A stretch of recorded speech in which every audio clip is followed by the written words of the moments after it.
নমস্কার, আমি শঙ্কু সাঁতরা রয়েছি আপনাদের সঙ্গে। আমি নির্যাতিত পুরুষদের নিয়ে বেশ কিছুদিন ধরে কাজ করছি। প্রতিদিনই নতুন নতুন ঘটনা আমার কাছে আসছে।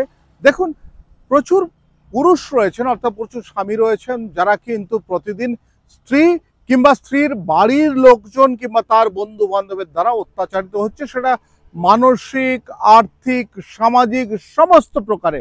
একবার কি ভেবে দেখেছেন, সমাজে যাদের ভূমিকা রয়েছে, সব থেকে বড় ভূমিকা হচ্ছে মেন স্ট্রিম সংবাদ মাধ্যম। এই মেন স্ট্রিম সংবাদ মাধ্যমে কটা দেখেছেন আপনারা নির্যাতিত পুরুষ কিংবা নির্যাতিত স্বামীদের হয়ে কিছু কথা বলার? কেউ ঘেঁটে দেখেছে কোনো সময়? কেউ ঘেঁটে দেখেছে কেসের ফাইল? কেউ ঘেঁটে দেখেছে কোনো কিছু? কারোর কাছে সময় নেই। যখনই কেউ আত্মহত্যা করে তখন কিন্তু প্রত্যেকে খবরের মোড়, খবরের হাওয়া যেদিকে যায় সেদিকে ঘুরিয়ে দেয়। তবে একটা জিনিস বলি, যে আমি একটা একটা পরিবারের কথা বলি। দক্ষিণ 24 পরগনার রায়দিঘি থানা এলাকার একটা পরিবারের কথা বলি আপনাদের, উদাহরণস্বরূপ বলে রাখি। ছেলেটা একটি বেসরকারি ভালো সংস্থায় চাকরি করত, বিয়ে করেছিল, স্ত্রী MA BEd। তবে এমন কিছু সাবজেক্ট নয় যেটা নিয়ে তিনি বড় বড়াই করতে পারেন। স্ত্রী কি করলেন, স্বামীকে শর্ত দিলেন তিনি মেদিনীপুরে চাকরি করবেন। অর্থাৎ কি চাকরি করবেন? কোনো সরকারি চাকরি, কোনো অ্যাপয়েন্টমেন্ট লেটার না, কিচ্ছু নেই। তিনি মেদিনীপুরে থেকে চাকরি করবেন এবং মাসে একবার করে তিনি বাড়িতে আসবেন। স্বামীকে সেটা মেনে নিতে হবে, শ্বশুরকে সেটা মেনে নিতে হবে। স্বামী শ্বশুর সেটা মেনে নেননি। তারা বলছেন তুমি কোথায় চাকরি করবে, কিসে চাকরি করবে সেটা তো জানাতে হবে। তারপর স্বামী এবং শ্বশুর হিসাবে তাদের যেটা কর্তব্য রয়েছে, তিনি কোথায় থাকবেন এবং কি করে সংসারটা তৈরি হবে, অ্যাডজাস্ট হবে, সমস্ত কিছু তারা জানতে চাইলো। ব্যাস, কিছু নয়, বাড়ি থেকে চলে গেলেন মহিলা। বাড়ি থেকে চলে গিয়ে তিনি কি করলেন, তিনি বধূ নির্যাতনের মামলা করলেন। বধূ নির্যাতনের মামলা কোথায় করলেন? কোনটায়? অর্থাৎ শুভেন্দুবাবুর বাড়ির কাছে আদালতে, ওখানে মামলা করলেন। ওখানে মামলাটি চালু হলো। তাকে যখন জিজ্ঞাসা করলো আদালত থেকে যে আপনি কেন এখানে মামলা করলেন, বাড়ি থেকে 200 কিলোমিটারের বেশি আপনার ডিস্টেন্স, তিনি বললেন আমার হায়ার স্টাডির জন্য আমি এখানে এসে রয়েছি, তাই আমি এখানে মামলাটি করেছি। বুঝতে পারছেন? রায়দিঘি, দক্ষিণ 24 পরগনা রায়দিঘি থেকে যখন মামলার ডেট পর তারা যখন মামলা হয়, জামিন হতে যায়, আগের দিন তাদেরকে যেতে হয়েছে, গিয়ে ওখানে হোটেলে থাকতে হয়েছে, উকিলকে টাকা দিতে হয়েছে, মামলার জন্য পয়সা খরচা হয়েছে, এবং তারা যখন ফিরেছেন সেই ফেরাটাও কিন্তু কোর্ট শেষ করার পর যতটুকু পেরেছেন এসেছেন, তারপর একটু হোটেলে থেকেছেন, পরের দিন বাড়িতে ফিরেছেন। খরচাটা বুঝতে পারলেন? মামলা করেছে কিন্তু বেশ কয়েকজনের নামে করে দিলেন মামলা। কে করলেন? মহিলা। কেন করলেন আপনি? কেন করলেন? আপনার চালাকি কেন? কারণ আপনার শ্বশুর বাড়ি থেকে তো মাত্র 6-7 কিলোমিটার দূরে আপনার বাড়ি। আপনি কেন করলেন এটা? সেটা সদুত্তর রয়েছে। আমাদের দেশের আইন, আমাদের দেশের আইনে রয়েছে যে কোনো মহিলা যদি কোনো জায়গায় তার রেসিডেন্স দেখাতে পারে, বাড়ির ভাড়ার বিল কিংবা এগ্রিমেন্ট থেকে আরম্ভ করে কোনো আত্মীয়র বাড়ি থেকে আরম্ভ করে এরকম দেখাতে পারে যে সে সেখানে থাকে, তাহলে সেই জুরিডিকশনে মামলা হবে। কিন্তু এই যে মহিলা মামলা করেছেন, যে অ্যাড্রেস দেখিয়েছেন সেই অ্যাড্রেসে কিন্তু তিনি থাকেন না, কি করা যাবে? সেই অ্যাড্রেসে তিনি থাকেন না, কি করা যাবে? মামলা তো ওখানে চলবেই। মহিলা কিন্তু অন্য কোনো অ্যাড্রেসে থাকেন। কার সঙ্গে থাকেন? কেন থাকেন? কি করেন মহিলা?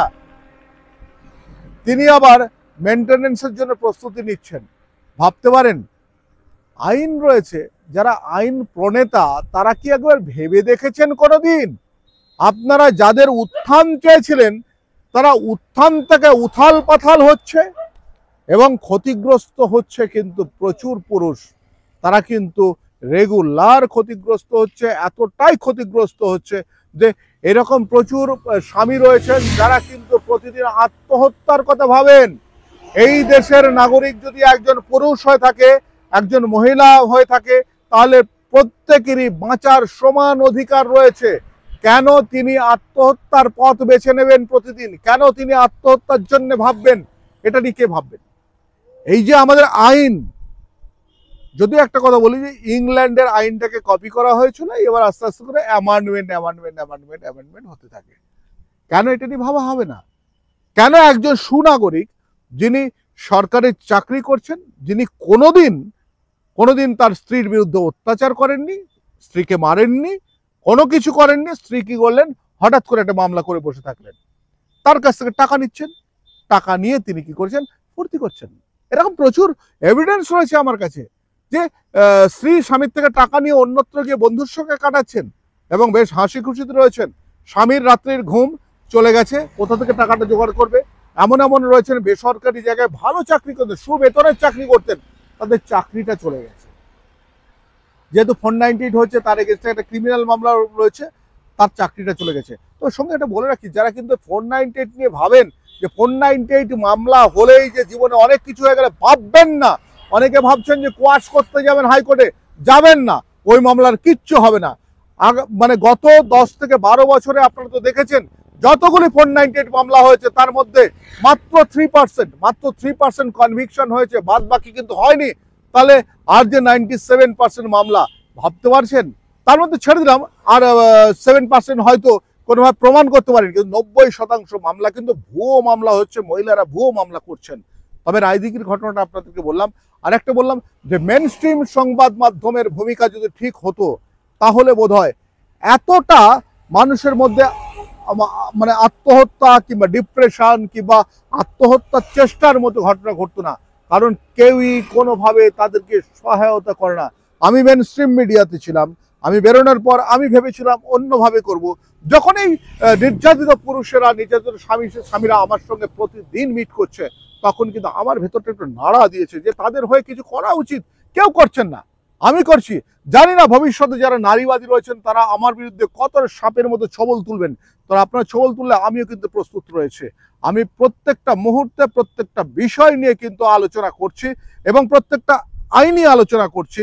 আপনারা যারা করছেন এবং যেসব মহিলারা এইসব মামলা করছেন, তাদেরকে বেশ কিছু আইনজ্ঞ থেকে আরম্ভ করে পাড়ার বুড়ো নেতারা, তারা কিন্তু আপনাদের উস্কে দিচ্ছেন।